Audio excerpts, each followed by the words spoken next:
Next up, at UFC 308, we have everyone's favorite villain, Magomed Ankalaev, taking on Aleksandar Rakic. Magomed Ankalaev, 19-1 in his entire career. 3-1-1 in his last 5. He's coming off that rematch over Johnny Walker.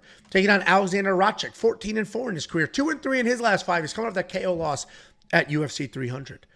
We all know Ankalaev at this point because everybody wanted to scream and yell that he's the one who deserves the title shot. He should have fought Alex Pereira, not Khalil Roundtree. Magomed Ankalaev is a long kickboxer, uses range well. He's got some pretty good kicks. He's got power in both his hands and his feet. Pretty versatile in his attack style. Striking defense is there. He can be a little low volume offensively, but if he gets into trouble striking, he'll go ahead. He'll shoot some takedowns. Only has one loss in his career. Literal last second submission to Paul Craig. And he's coming off that title earning win, which obviously did not earn a title shot, over Johnny Walker. He beat the chinniest guy in the entire division. Congratulations. He's taking on Aleksandar Rakic. Dynamic strike. Rakic. Whatever. The dynamic strike. He uses his reach to out-technique people. He will out-decision you. He mixes in kicks really well, and that's a key point here. He has no issues transitioning from those leg kicks to head kicks while moving forward or backwards. And while he does have power, he likes to fight on the outside, not necessarily look for a brawl. Low volume, technical striker who uses footwork and distance to control. He was having a ton of success against Erie at UFC 300 and then ultimately got finished. Got a touch of quitting him and a little bit chinny. Before I give you the pick, let me go on I'm going to do this quick. 10-second Magomed Ankalaev rant. Everybody was up in arms when Khalil was announced as the guy who should be fighting Alex Pereira. People talk about they're protecting Alex. They're keeping him away from Ankalaev. Ankalaev's the number one. Here's a couple of things about Ankalaev. First of all, he had a title shot. He already had a crack at the title. They gave him, they're not trying to keep him away from the belt. They gave him an opportunity to win the belt, and he blew it. And before you guys, there's a couple of die-hard, ride-or-die Ankalaev people and whatever. Before you start ranting and raving about it was a bad decision, he won that fight, he could barely walk. Old-ass Jan Blachowicz lit Ankalaev's legs up. And Ankalaev did not win the title, even though they gave him a title shot. And his fights since then, since the disappointing title shot, have been against Johnny Walker.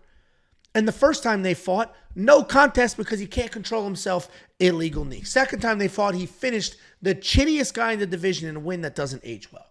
And everybody's screaming he's the one who should have got the title shot. Khalil Roundtree, 5 fights in a row with 5 knockouts, or 4 knockouts. Wasn't it supposed to be 10 seconds? Is this longer than 10 seconds? Oh, so when Tiff says, yeah, you only last a minute? Okay.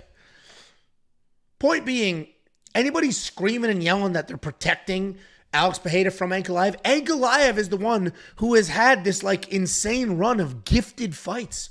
Hey, here's a 40-year-old in a title shot. Couldn't do that. Here's the chinniest guy in the division. Couldn't do that. Here's another chinny guy. Oh, you finally did that? Here's a guy in Aleksandar Rakic who hasn't won a fight in years. He has not won a fight in multiple years. 2 losses in a row. He hasn't won a fist fight since 2021. Ankalaev's going to win this fight. And I hate it. I hate that he's going to win this fight. I have him in a parlay. I hope the parlay misses. What a fucking pussy, dude. I hope the parlay misses. I don't want Ankalaev to win. I'm so over that bullshit. Ankalaev is the pick, though. Jacob, why don't you give us your prediction? I mean, you talk about like how bad this guy is, how much you hate this guy. If I didn't say he's bad. I didn't say he's bad. I was ranting about the notion. You couldn't beat a 40-year-old. You couldn't knock out Johnny Walker. You're implying that he's not a talented dude. So fucking just pick against him, dude. No, my point. The point. I think he wins this fight. My point was the whole he deserves a title shot. He's being protected. Why don't you give us your prediction? I mean, you say all that. I mean, this is that stuff. You say all that stuff, and then you even bet him as well, and then it's like, so now it's both sides. So I'm that confident. If he loses, I'm happy. Yeah, you're like, oh yeah, I told you. And then if he wins, you're like, I didn't tell you. I think he wins, which is why I spent money on it. But I'm happy to lose a bet every now and then, especially against a guy like this. Why don't you give us your opinion instead of worrying about mine? Yeah, and I know a lot of people like Aleksandar Rakic, and I don't mind him as well, right? I thought he was going to come in and smoke Yuri because Yuri is not a good fighter, in my opinion. He's a tough dude, and he showed the toughness in that fight. And Racic's got his excuses. Oh, I had staph. I was on antibiotics. That's why I started fading, all this type of stuff. And a lot of people are going to take that in consideration and be like, oh, he's a powerful guy. Did you see the picture of his back? He's in such good shape. He's gonna come in. He's going to knock it like that. I'm not an Ankalaev fan. I'm not the leader of his fucking fan club, but the guy's good. I mean, he is a good fighter, especially against these wild guys, right? You saw him just handle the wild stuff of Johnny Walker. I'm not saying Aleksandar Rakic is throwing wild spinning shit and all that stuff that Johnny Walker does, but he likes to get in there. He likes to brawl. He likes to throw heavy. And when you overextend against a guy like Ankalaev, he fucking makes you pay. He will wait. I understand he's boring, right? But there's a reason why he's 19-1 and basically a 20-0 fighter, because he will just kind of wait and make the reads and be patient. And the second you fucking overextend, he's going to make you pay. He's going to punish you. He got his leg beat up against Jan. I have imagined that Rocket's going to come in and, I'm going to throw calf kicks as well. And he's probably going to get lit up trying to do that dumb shit. Ankalaev's too good. He likes facing these guys that are going to get over-aggressive and overswing, and he's going to have something waiting for Rakic. So I'm not a big fan, but I understand the odds here.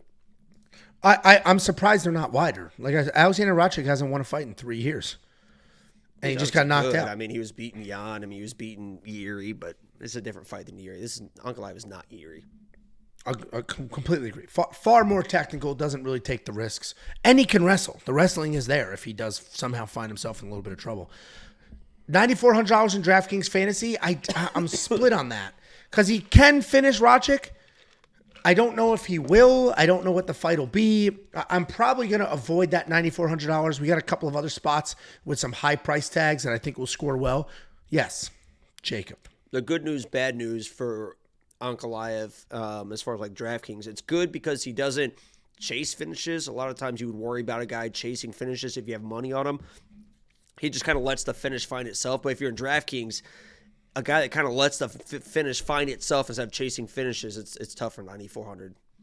Yeah, I agree, because he is fine with the decision. He's going to fight a smart fight. He's a smart fighter who doesn't. I mean, he's begging for that title shot. I promise I won't wrestle, but he is a smart fighter. So. Either way, we are both on the Ankalaev. Everyone thinks that's an auto win against Poatan. Poatan smokes Ankalaev. I don't give a fuck if he tries to wrestle or not. Oh, I hope it's gonna be. Here we go again.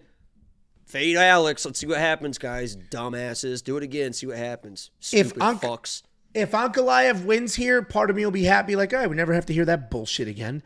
And if he loses here, then we never have to hear that bullshit. If he wins here, it's like, do it. I would love to see Alex knocking him out. Alex it would be. I would love. He's way too ready at this point. If this was a year and a half ago, all that stuff, but Alex is on a fucking different level, man. I mean, he's gonna come in, and Ankalaev is probably not gonna shoot a takedown, and good fucking luck.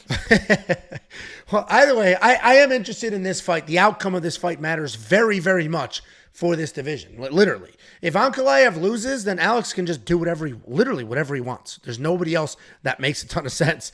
And if Ankalaev wins, then we know what the next fight should be, and we can debate about it for months on end. So I'm looking forward to this fight. Anytime you get a fight where the outcome is meaningful, that's a fine fight with me. If you do want to unlock the picks, the bets, the tools, the round line leans, and more, WeWantPicks.com. Click become a member at the top.